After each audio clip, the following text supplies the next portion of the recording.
नमस्कार दोस्तों, जैसा कि आप जानते हैं कि हेमा मालिनी अपने ज़माने की बेहद खूबसूरत एक्ट्रेसेस में से एक रही हैं। उन्होंने 80 और 90 के दशक में अपनी खूबसूरती और अपनी अदाकारी से अपने लाखों दर्शकों को दीवाना बना के रखा था। कहते हैं कि उनके कोई स्टार्स तक उनके फैन हुआ करते थे। धर्मेंद्र से लेकर जितेंद्र और यहां तक कि संजीव कुमार तक के साथ उनके लव अफेयर्स के बहुत चर्चे रहे। कहा जाता है कि एक बार धर्मेंद्र नशे में धुत होकर उनके घर पहुंच गए थे।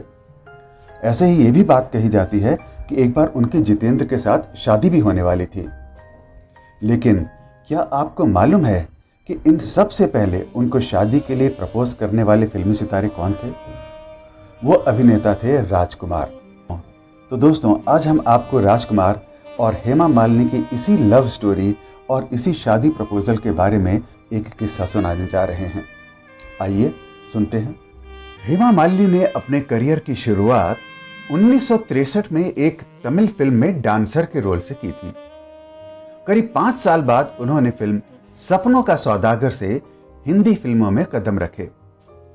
भले ही हेमा मालिनी को इंडस्ट्री में कदम जमाने में वक्त लगा, पर वह लोगों के दिलों में बसने लगी थी। आम लोगों से पहले हेमा मालिनी के कोई स्टार्स ही उन पर फिदा हो गए थे। ऐसे ही कोई स्टार्स में एक नाम था सुप्रसिद्ध अभिनेता राजकुमार का। जहां राजकुमार 70 के दशक में एक बड़े स्टार बन चुके थे, वहीं धर्मेंद्र के भी उस दौर में खूब चर्चे थे। उधर हेमा मालिनी अपने करियर के शुरुआती दौर में थी और फिल्मों में अपनी पहचान बनाने की कोशिश कर रही थी। बताया जाता है कि राजकुमार हेमा मालिनी को देखते ही फिदा हो गए थे। वो मन ही मन उनसे प्यार करने लगे थे। लेकिन इस इश्क की भनक हेमा मालिनी को जरा सी भी नहीं थी।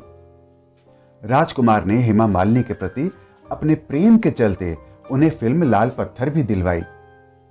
हालांकि इस फिल्म में पहले वैजंती माला को लेने की बात चल रही थी, लेकिन जब राजकुमार ने निर्माता के सामने फिल्म में हेमा मालिनी को लेने की मांग रखी, तो हर कोई हैरान रह गया था। हैरान होना स्वाभाविक भी था, क्योंकि उस समय वैजंती माला टॉप की हीरोइनों में शुमार होती थी और हेमा मालिनी इंडस्ट्री में कदम जमाने की कोशिश कर रही थी। आखिरकार राजकुमार की सिफारिश करने पर हेमा मालिनी को लाल पत्थर में साइन कर ही लिया गया। कहा जाता है कि हेमा मालिनी ने शुरुआत में तो इस फिल्म को करने से इनकार ही कर दिया था। उनके मन में इस फिल्म को लेकर कुछ हिचक सी थी, लेकिन आखिरकार वो मान ही गईं। लाल पत्थर में राखी और विनोद मेहरा भी थे, लेकिन इस फिल्म में राजकुमार और हेमा मालिनी की जोड़ी को खूब पसंद किया गया। ये पहली ऐसी फिल्म थी जिसमें हेमा मालिनी निगेटिव किरदार में नजर आई थी। जब ये फिल्म लाल पत्थर बनकर रिलीज हुई और हर तरफ इसने वाहवाही लूटनी शुरू की, तो राजकुमार ने एक दिन हेमा मालिनी को शादी के लिए प्रपोज कर दिया।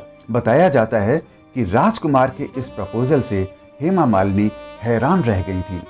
हेमा मालिनी ने राजकुमार से शादी करने का ऑफर ठुकरा दिया। उन्होंने प्रपोजल ठुकराते हुए कहा था कि वो राजकुमार की फैन हैं और फैन बनकर ही रहना चाहती हैं। हेमा मालिनी के इस रिजेक्शन से राजकुमार का दिल टूट गया था। बाद में राजकुमार ने जेनिफर पंडित नाम की एक एंग्लो इंडियन महिला से शादी कर ली। जेनिफर एक एयर होस्टेस थी। उधर हेमा मालिनी एक के बाद एक सफल फिल्में दे रही थी। हेमा मालिनी और धर्मेंद्र ने सन 1970 में बनी फिल्म तुम हसीन मैं जवान में पहली बार एक दूसरे के साथ काम किया था और यहीं से इन दोनों के बीच नजदीकियां बढ़ने लगी थीं। इस फिल्म के बाद भी धर्मेंद्र और हेमा मालिनी ने एक साथ कई फिल्मों में काम किया। 70 के दशक में धर्मेंद्र और हेमा मालिनी की जोड़ी एक सुपर हिट जोड़ी साबित हो चुकी थी और आखिरकार हेमा मालिनी और धर्मेंद्र ने सन 1980 में शादी कर ली। दोस्तों, उम्मीद है आपको राजकुमार और हेमा मालिनी की ये लव स्टोरी और ये शादी के प्रपोजल वाला किस्सा अच्छा लगा होगा। अगर आपको आज का ये एपिसोड अच्छा लगा है तो इसे लाइक कीजिएगा और शेयर भी करिएगा। अगर आप हमारे इस चैनल पर नए हैं तो हमारे इस चैनल को सब्सक्राइब करना ना भूलें। धन्यवाद।